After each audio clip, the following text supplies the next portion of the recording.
નમસ્તે મિત્રો, સ્વાગત છે તમારું પ્રેરક ગુરુકુલમ ગુજરાતી સંપૂર્ણ કોર્સ યુટ્યુબ ચેનલ પર. હું નેહા પરમાર તમારા માટે ગુજરાતી વિષય લઈને આવી છું, જે તમને ખૂબ મજા આવશે. તો ચાલો શરૂઆત કરીએ ઓમ સ્મરણથી. હાથ જોડો અને આંખો બંધ કરો.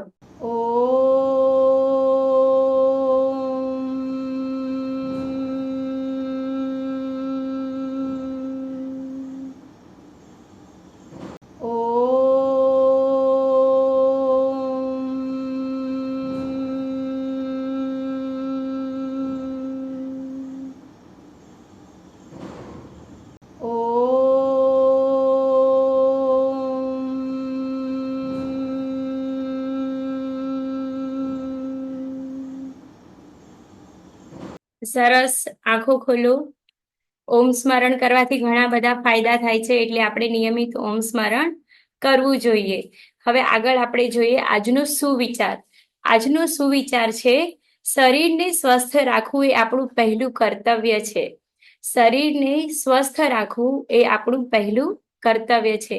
માણસનું પહેલું કર્તવ્ય છે કે પોતાના શરીરને સ્વસ્થ રાખવું. કેમ કે જો શરીર સ્વસ્થ રહેશે ને તો જ આપણું મન મજબૂત બનશે અને સ્વસ્થ રહેશે.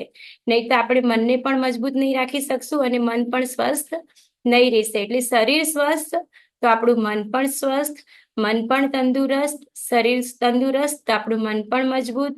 બરાબર? એટલે આપણે શું કરવું જોઈએ? આપણા શરીરને સ્વસ્થ રાખવું જોઈએ, આપણા શરીરને તંદુરસ્ત રાખવું જોઈએ, શરીરને મજબૂત બનાવવું જોઈએ. એ માણસનું પહેલું કર્તવ્ય છે. હવે આગળ આપણે જોઈએ હેલ્થ ટિપ્સ. હંમેશા તમારા માટે કંઈક ને કંઈક નવી નવી હેલ્થ ટિપ્સ લઈને આવું છું. આજે પણ એક સરસ મજાની ટિપ્સ લઈને આવી છું કે લવિંગથી ફાયદા.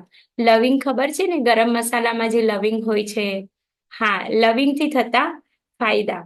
હવે લવિંગ છે એને આપણે ઘણી વખત શરદી ઉધરસ થઈ ગઈ હોય ને, તો આપણે લવિંગને ચૂસવાથી આપણને એનો જે રસ ગળામાં જાય, તો એનાથી ગળામાં સોજો થયો હોય શરદીના કારણે, તો એ પણ મટી જાય છે. શરદી ઉધરસમાં પણ ફરક પડે છે. અને ઘણીવાર આપણને અચાનક દાંત દુખતો હોય છે, તો એ જે દાંત દુખતો હોય ને એમાં આપણે લવિંગ મૂકીએ ને, તો લવિંગ મૂકવાથી પણ આપણને દાંતનો દુખાવો મટી જાય છે. હવે આગળ આપણે જોઈએ અભ્યાસ. આજનો અભ્યાસ. એના પહેલા આપણે જોઈ લઈએ કે ગયા ભાગમાં આપણે શું શીખ્યા હતા, એનું પુનરાવર્તન જોઈ લઈએ. પણ અભ્યાસ કરવા માટે આપણને શેની જરૂર પડશે? હા, નોટ અને પેનની. તો ચાલો મિત્રો, નોટ અને પેન લઈ લો. ના લીધી હોત તો લઈ લો, અને લઈ લીધી હશે તો આપણે લખવાનું ચાલુ કરી દઈએ. મારી સાથે લખતા જાજો. ચાલો આપણે આજે આગળ ભણીએ, પણ એના પહેલા આપણે જોઈ લઈએ ગયા ભાગમાં આપણે બે માત્રાવાળા શબ્દો લખતા અને વાંચતા શીખ્યા હતા. તે તને બે માત્રા તે થી મેં સુધી આપણે શીખ્યા. હવે આગળ જોશું આપણે યે થી, અને એની સાથે આપણે એક સરસ મજાની વાર્તા પણ સાંભળી હતી. યાદ છે ને, સાચા મોતીના ચરો. બરાબર? હવે આગળ આજનો અભ્યાસ કરીશું આપણે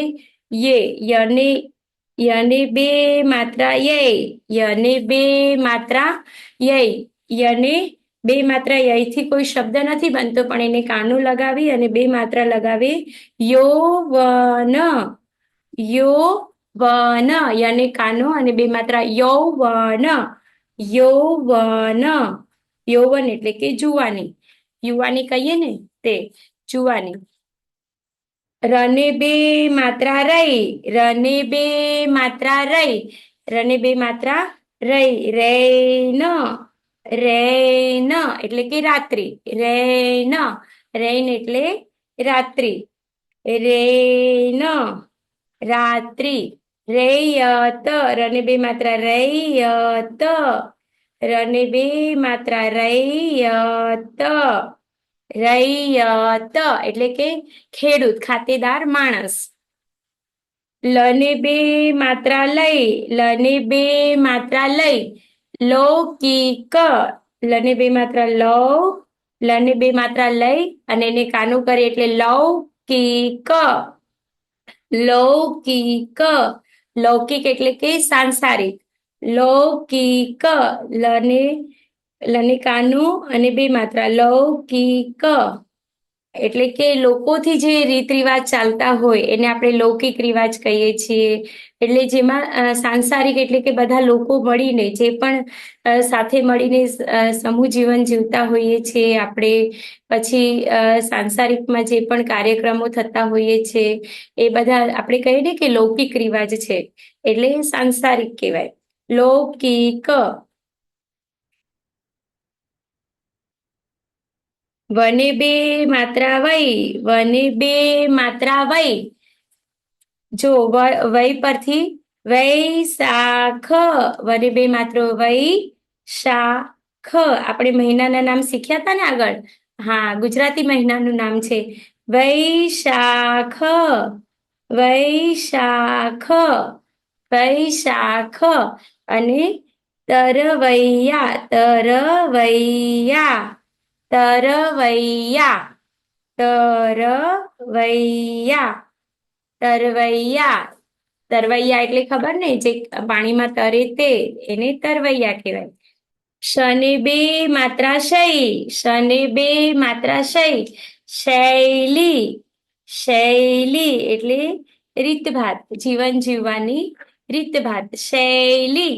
શને બે માત્રા શૈલી, શૈલી. પછી બીજો શબ્દ છે શૈશવ, શૈશવ, શૈશવ. શૈશવ એટલે કે બાળપણ, શૈશવ એટલે બાળપણ. શને બે માત્રા શય, શને બે માત્રા શય. કયો ષટકોણનો શ છે એના પરથી કોઈ પણ શબ્દ આવતો નથી. શને બે માત્રા શય વંચાય.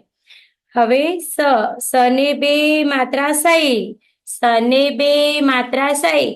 સૈકા, સૈકા જૂનું, સૈકા જૂનું. સૈકા જૂનું એટલે કે ઘણું જૂનું.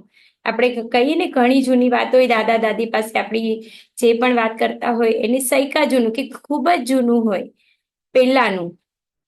સૈકા જૂનું. સને બે માત્રા સૈ કા જૂનું, સૈકા જૂનું એટલે કે ઘણું જૂનું. હવે હને બે માત્રા હૈ, હને બે માત્રા હૈ. હૈયું, હને બે માત્રા હૈ યુ, હૈયું એટલે હૃદય. હૈયું, હૈયું. હ લખવાનું, બે માત્રા કરવાના, યુ રસવા વાળું યુ, હૈયું એટલે હૃદય. હને બે માત્રા હેબત એટલે બીક, ડર. ડર લાગી જાય ને એને હેબત પણ બોલે. હૈબત. હને બે માત્રા હૈબત એટલે ડર, બીક. અળને બે માત્રા ળય, અળને બે માત્રા ળય. ળય પરથી કોઈ પણ શબ્દ આવતો નથી. હવે ક્ષ, ક્ષત્રિયનો ક્ષ છે તો ક્ષને બે માત્રા ક્ષય. ક્ષૈત્ર, ક્ષૈત્ર, ક્ષ અને એને બે માત્રા ક્ષૈત્ર એટલે કે ખેતરનો સમૂહ. આટલું ટોટલ ખેતર કેટલું છે એ જાણવા માટે શબ્દ વપરાય છે ક્ષૈત્ર, ક્ષૈત્ર. પછી ક્ષૈ ઈ, ક્ષૈરઈ, ક્ષૈરઈ. ક્ષને બે માત્ર ક્ષય ર ઈ. જો આપણે ક્ષ લખતા શીખ્યા હતા ને આગળ, એવી રીતે લખવાનું છે ક્ષય ને બે માત્રા ક્ષય રઈ. ક્ષને બે માત્રા ક્ષય રઈ એટલે કે ખીર, દૂધપાક. જે દૂધપાક બનાવવામાં એને ક્ષયરઈ પણ કહેવાય છે, ક્ષયરઈ. હવે જ્ઞને બે માત્રા જ્ઞ, જ્ઞને બે માત્રા જ્ઞ. જ્ઞ પરથી કોઈ પણ શબ્દ નથી. ત્રને બે માત્રા ત્રય, ત્રને બે માત્રા તય. ત્રેધ્ય, ત્રેધ એટલે કે ત્રણ પ્રકારનું. ત્રેધ એટલે ત્રણ પ્રકારનું. ત્રેધ ત્રણ પ્રકારનું. અને ત્રૈંબક, ત્રયંબિકા, ત્રયંબિકા એટલે કે ગાયત્રી માતાનું નામ છે. કેમ કે ગાયત્રી માતાને ત્રણ મોઢા છે ને, એટલે ત્રયંબકિકા કહેવાય છે. ત્રયંબિકા, ત્રયંબિકા, ત્રયંબિકા.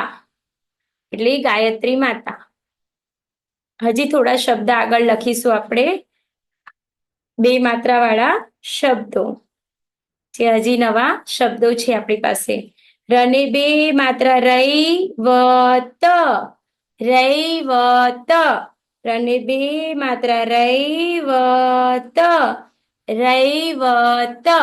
રૈવત એટલે કે એક જાતનું ઝાડ, ઝાડનું નામ છે રૈવત.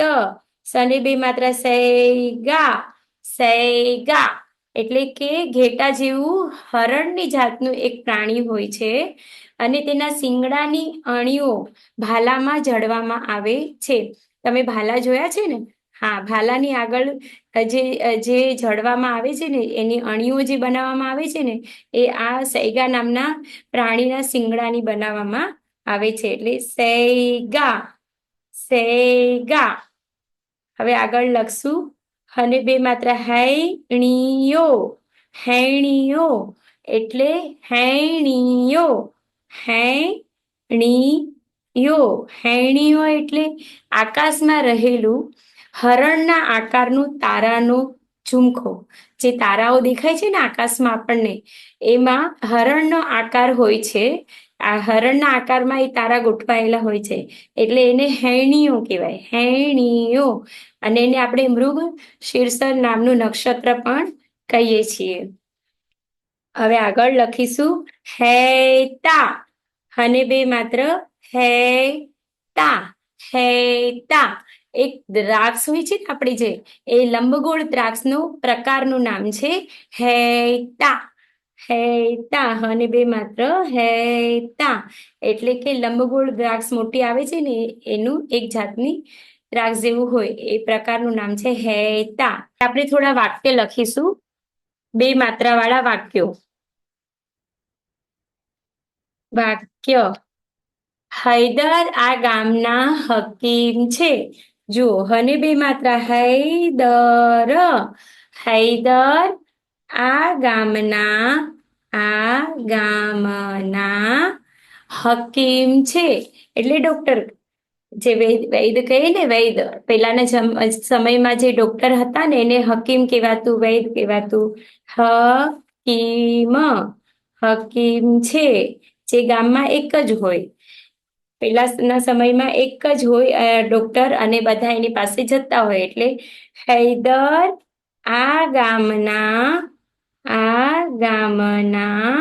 હકીમ છે, હકીમ છે. બીજું વાક્ય લખો, શૈલી પૈસા ગણે છે. શને બે માત્રા શૈલી. જો બે માત્રા વાળા વાક્યો આપણે જોઈ રહ્યા છીએ. શૈલી પૈસા, અને બે માત્રા પૈસા ગણે છે. શૈલી પૈસા ગણે છે. શૈલી પૈસા ગણે છે, ગણે છે. લખ્યું, શૈલી પૈસા ગણે છે. એના પછી ત્રીજું વાક્ય લખો, કનૈયો વાંસળી વગાડે છે. કનૈયાને વાંસળી બહુ ગમે ને, કનૈયો એટલે કૃષ્ણ ભગવાન. કનૈયો, કનૈયો. ક નને બે માત્રા નહીં, યને કાનો માત્ર યો. કનૈયો વાંસળી, વાંસળી વગાડે છે, વગાડે છે. કનૈયો વાંસળી વગાડે છે. કનૈયો, નને બે માત્રા નહીં, યને કાનો માત્ર યો. કનૈયો વાંસળી, વાંસળી વગાડે છે, વગાડે છે. કનૈયો વાંસળી વગાડે છે. ચોથું વાક્ય લખો, ભવૈયા થઈ થઈ નાચે છે. ભવૈયા, ભવૈયા એટલે નાચવા વાળા. ભવૈયા જે ભવાઈ ખેલે ને, હા, નાટક કરવા વાળા હોય એ. ભવૈયા થઈ થઈ નાચે છે, થઈ થઈ નાચે છે, નાચે છે. ભવૈયા થઈ થઈ નાચે છે. ભવૈયા થઈ થઈ નાચે છે, નાચે છે. ભવૈયા થઈ નાચે છે. હવે પાંચમું વાક્ય લખો. ભૈરવી માળા ફેરવે છે. ભૈરવી, ભને બે માત્રા, ભૈરવી. જુઓ, ભૈરવી માળા ફેરવે છે. ભૈરવી માળા ફેરવે છે, ફેરવે છે. જે જાપ માળા કરે ને ભગવાનના નામની, હા એ માળા. ભૈરવી માળા ફેરવે છે.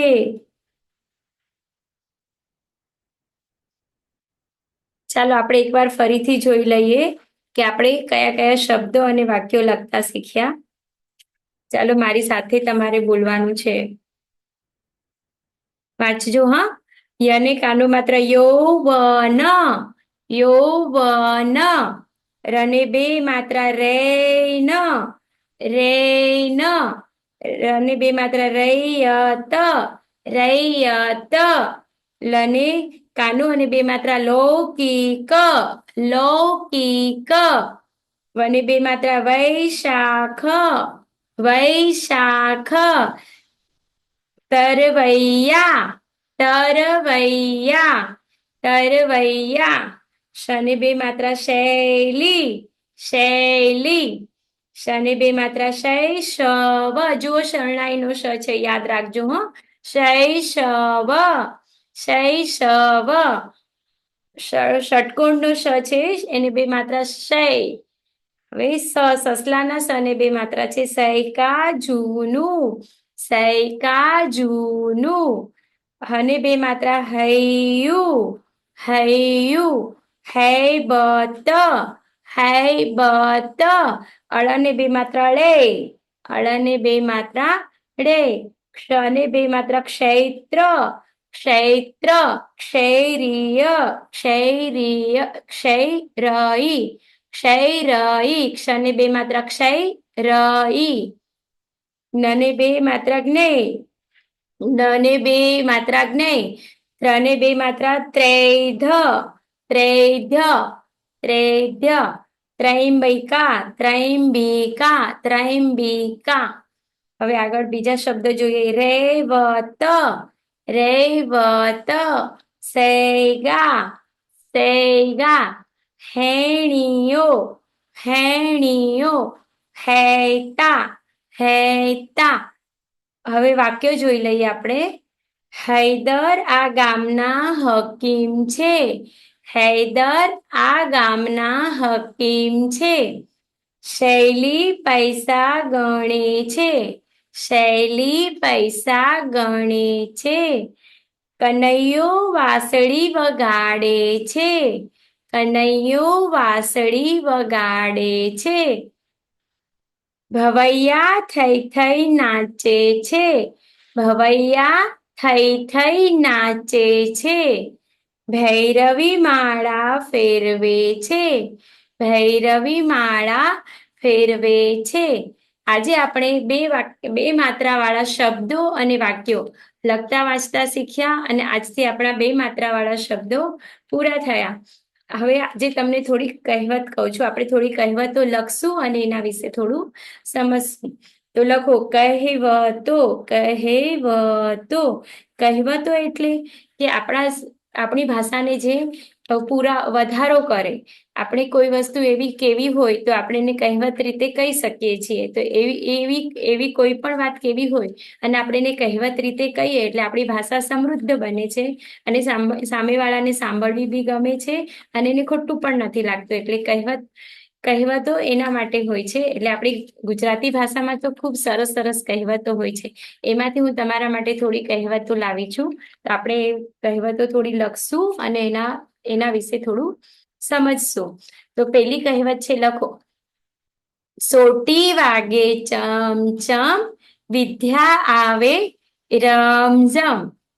કેટલી સરસ કહેવત છે. આ કહેવતથી આપણને ખબર પડે છે કે પેલા કેટલી સરસ રીતે ભણાવતા, કે આપણે માસ્તરો હોય છે ને એ વખતે છોકરાઓને સોટી એટલે મારતા કે એને ફટાફટ ભણવાનું આવડી જાય. સોટી એટલે લાકડી જેવી સોટી હોય છે ને, નેતરની સોટી કહીએ છીએ.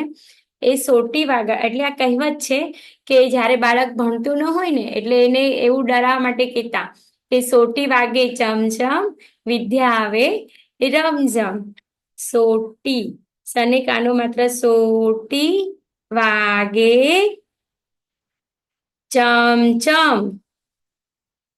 સોટી વાગે તો કેવું લાગે, ચમચમ થાય ને, બળવા લાગે. હા, એટલે એવું કહેવત દ્વારા કહેવામાં આવ્યું છે. સોટી વાગે ચમચમ, વિદ્યા આવે એટલે ભણવાનું ફટાફટ આવડી જાય. રમઝમ, સોટી વાગે ચમચમ, સોટી વાગે ચમચમ, વિદ્યા આવે રમઝમ. હવે બીજી કહેવત લખીશું આપણે. વખાણી ખીચડી દાંતે વળગી. વખાણી ખીચડી દાંતે વળગી.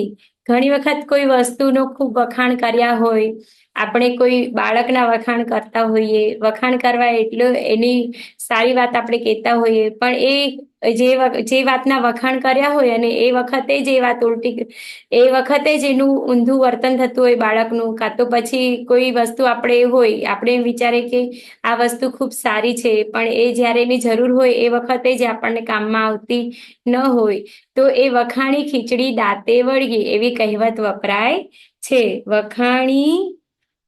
વખાણી ખીચડી દાંતે વળગી.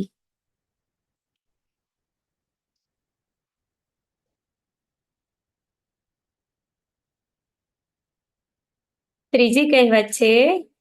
અધૂરો ઘડો છલકાય ઘણો. અધૂરો ઘડો. પેલાના સમયમાં જે પાણી ભરવા જતા ને નદી કુવાએ, ત્યારે ઘડો હોય ને, ઘડો એટલે માટીનું માટલું કે જે ઘડો કહેવાય, અને એ ઘડો પાણી ભરવા લઈ જતા પેલાના સમયમાં.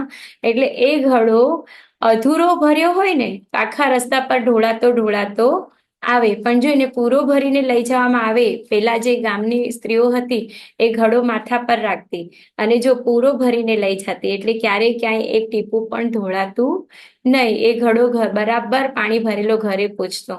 પણ જો અધૂરો ભર્યો હોય ને તો તે ઢોળાતો ઘરે પહોંચે. એટલે કહેવત છે કે એના પરથી એવું કહેવામાં આવે છે કે માણસ પાસે જો પૂર્ણ જ્ઞાન હોય ને તો એ છલકાય નહીં, એ કોઈને અહંકાર બતાવે નહીં, પણ જ્યારે એની પાસે અધૂરું જ્ઞાન હોય તો બધાને બતાવે કે હા, મારી પાસે એટલું જ્ઞાન છે. માટે અધૂરું જ્ઞાન ક્યારેય લેવું જોઈએ નહીં. આ કહેવત પરથી આપણને સમજાવવામાં આવ્યું છે. અધૂરો ઘડો છલકાય ઘણો. ઘણો એટલે વધારે. અધૂરો ઘડો લખો. અધૂરો ઘડો છલકાય ઘણો. અધૂરો ઘડો છલકાય ઘણો. ચોથી કહેવત લખીશું. કાકરે કાકરે પાળ બંધાય, ટીપે ટીપે સરોવર ભરાય. કાંકરે કાંકરે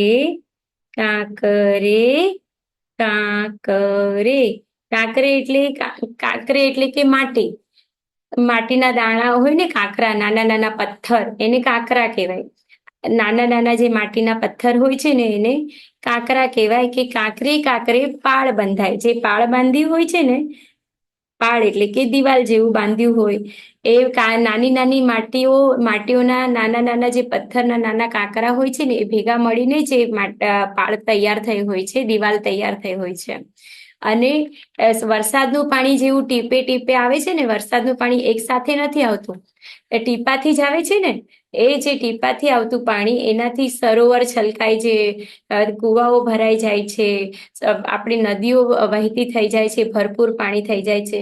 એટલે ટીપે ટીપે સરોવર ભરાય અને કાંકરે કાંકરે પાળ બંધાય. એમ આપણા જીવનમાં પણ આપણે કંઈક નવું શીખતા હોઈએ તો એને થોડું થોડું કરીને આપણે શીખીએ તો એ સરસ રીતે આપણે શીખી શકીએ છીએ. એટલે એકદમ એક સાથે આપણે એને પચાવી શકશું નહીં. જો પાણીનો પણ એકદમ ધોધથી પાણી આવતું હોય તો પૂર આવ્યું કહેવાય. એવી રીતે આપણે કંઈક શીખતા હોઈએ, કંઈક સમજતા હોઈએ, કંઈ ભણતા હોઈએ તો આપણે એને રોજ થોડું થોડું કરીને અભ્યાસ કરવો જોઈએ. એટલે આ કહેવત એના માટે છે. ટીપે ટીપે સરોવર ભરાય, સરોવર ભરાય. લખો, કાંકરે કાંકરે પાળ બંધાય, કાંકરે પાળ બંધાય, પાળ બંધાય.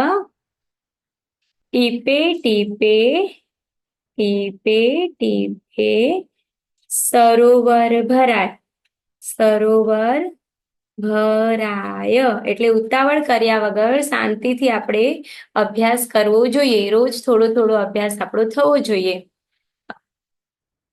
હવે 5મી કહેવત છે, દુઃખનું ઓસડ દહાડા.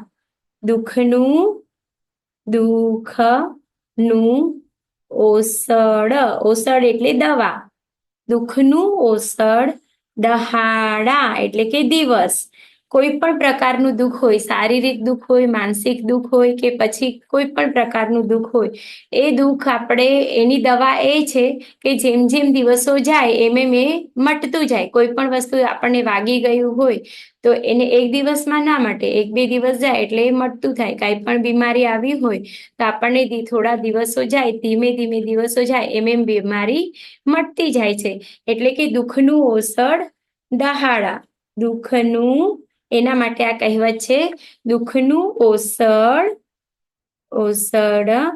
દહાડા. એટલે આપણે હૈયે ધીરજ રાખવી જોઈએ કે કોઈ પણ દુઃખ આવ્યું છે એ ટકવાનું નથી, જતું જ રહેવાનું છે. એટલે એના માટેની આ સરસ મજાની કહેવત છે કે દુઃખનું ઓસડ દહાડા. ચાલો એકવાર ફરીથી કહેવત આપણે વાંચી જઈએ. સોટી વાગે ચમચમ, વિદ્યા આવે રમઝમ. સોટી વાગે ચમચમ, વિદ્યા આવે રમઝમ.